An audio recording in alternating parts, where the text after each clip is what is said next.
马谡失街亭，导致诸葛亮的第一次北伐失败。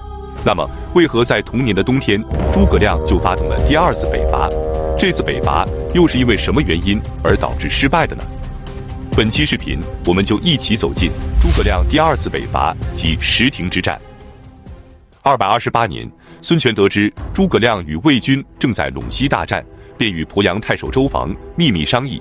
他让周防假装向曹休投降，吸引曹休的主力前来，趁机将其打败。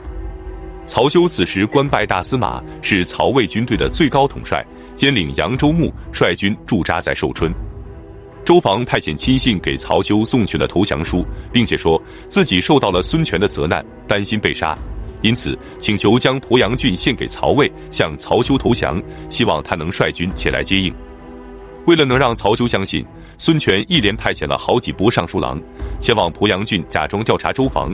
周防在郡府门口剪下头发，假装谢罪。曹休得知后大喜，相信了周防投诚的真实性，于是便准备亲自率军前去接应。琅琊太守孙礼连忙劝阻，让他切不可孤军深入。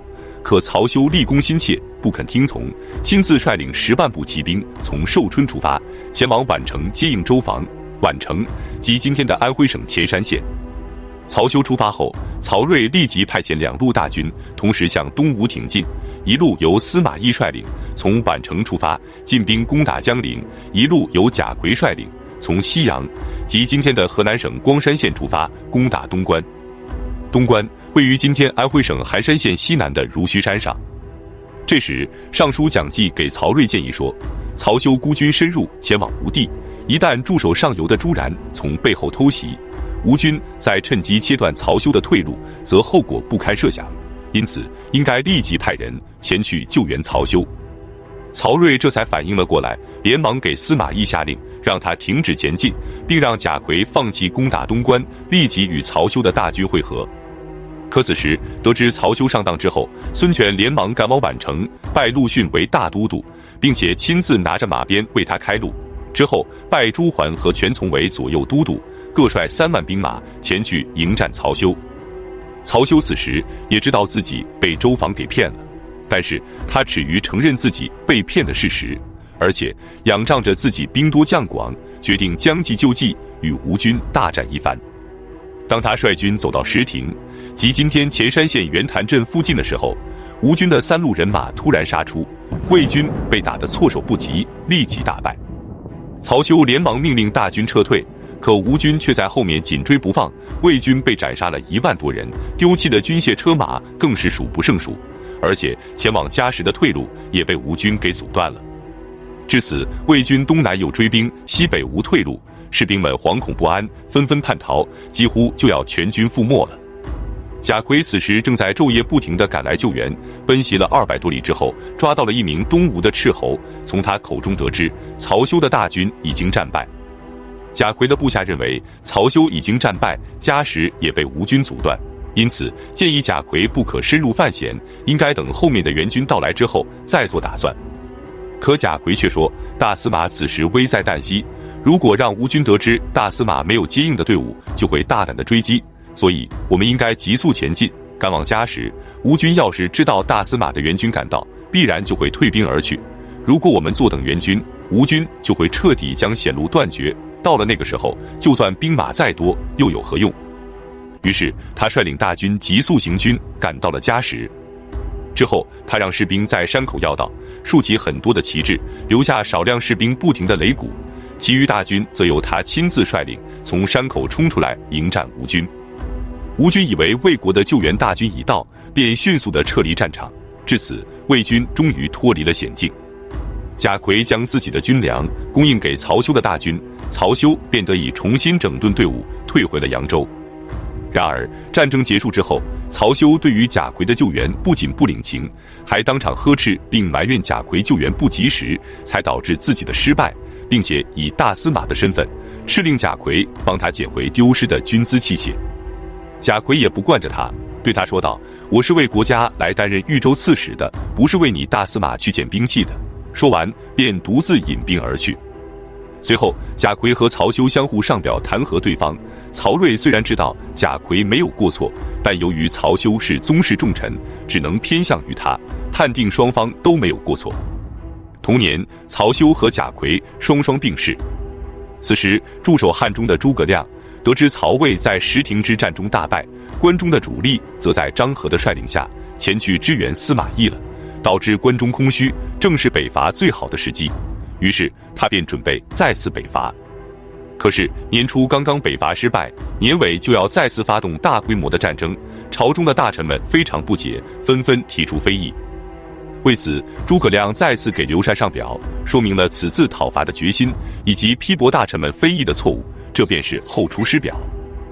228年12月，诸葛亮亲率数万大军，准备进行第二次北伐。由于第一次北伐失败，武都郡和阴平郡的部分地区被魏军攻占，导致岐山道被阻断，包斜道的100余里栈道则被赵云撤退时给烧毁了。因此，此次北伐只能走陈仓道。然而，曹真早就料定了诸葛亮的行军路线，因此，当赵云在第一次北伐时退走后，他就让郝昭和王生等将领率领1000余人重修陈仓城，等待着蜀军的到来。果然，诸葛亮率领大军从陈仓道而来，越过大散关之后，他们便来到了陈仓城。陈仓城分为上城和下城，上城是齐文公时期修建的，韩信暗渡陈仓时进攻的就是上城，而下城则是郝昭刚刚修建完成，对付蜀军的。诸葛亮的大军到达后，发现陈仓城异常的坚固，而且早有准备，守城的将领还是享有威名的郝昭。于是诸葛亮便找来了郝昭的同乡靳祥，让他前去劝降郝昭。郝昭得知靳祥的来意后，便在城楼上喊话说：“魏国的法规你是知道的，我的为人你也应该清楚，所以你还是别费口舌了，赶紧回去转告诸葛亮，让他率军前来攻城吧。”靳祥无奈，只能回来复命。可诸葛亮并不甘心，派靳祥再次前去劝降，并且让他告诉郝昭，双方的兵力悬殊实在太大，就不要再做无谓的抵抗了。可郝昭的态度依然坚定，还是不肯投降。既然这样，那就只能下令攻城了。诸葛亮觉得他属下有数万大军，而郝昭只有1000多人守城，何况魏国的援军在短时间内根本无法赶到，因此攻下陈仓城便是易如反掌。于是蜀军数万大军兵临城下，准备攻城。他们架起云梯准备登城，结果云梯却被魏军给烧毁了。蜀军用冲车撞击城门，结果郝昭命人用绳子绑上石磨，砸毁了冲车。诸葛亮制作了100尺高的井字形木栏，让士兵们登上木栏向城里放箭，结果郝昭却在城内筑起了一道城墙。诸葛亮派人用土块填满护城的壕沟，然后向城里挖地道，准备从地道进入城内，可郝昭却在城内横向挖掘地道进行拦截。就这样，诸葛亮的数万大军昼夜不停地攻击了20多天，陈仓城竟然纹丝不动，这让诸葛亮非常的焦急。与此同时，身在洛阳的曹睿也非常的惊慌。曹休的10万大军刚刚战败，司马懿和贾逵等人远在荆州和扬州，关中的主力则跟随张合前往了荆州。此时想将大军调回长安，肯定是来不及了。负责镇守关中的曹真只能防守长安的险要之处，不能亲自前往，只能派遣费耀等将领率领少量兵力前去支援陈仓。无奈之下，曹睿连忙让张合独自赶回，让他率领洛阳城里的3万禁军以及部分武卫军和虎贲军前去迎战诸葛亮。临行前，曹睿担心地询问张合说：“等你率军到达的时候，诸葛亮是不是已经攻下了陈仓城？”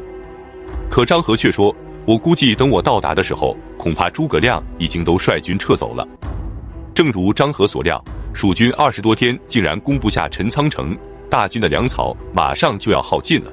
得知魏军的援军正在赶来，诸葛亮明白继续进攻下去已经完全没有胜算了。于是还没等张合的大军到达，诸葛亮便下令撤军了。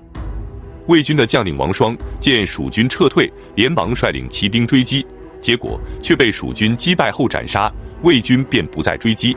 之后诸葛亮顺利地率领大军退回了汉中。至此，诸葛亮的第2次北伐又以失败告终。本期视频就到这里，感谢观看，下期再见。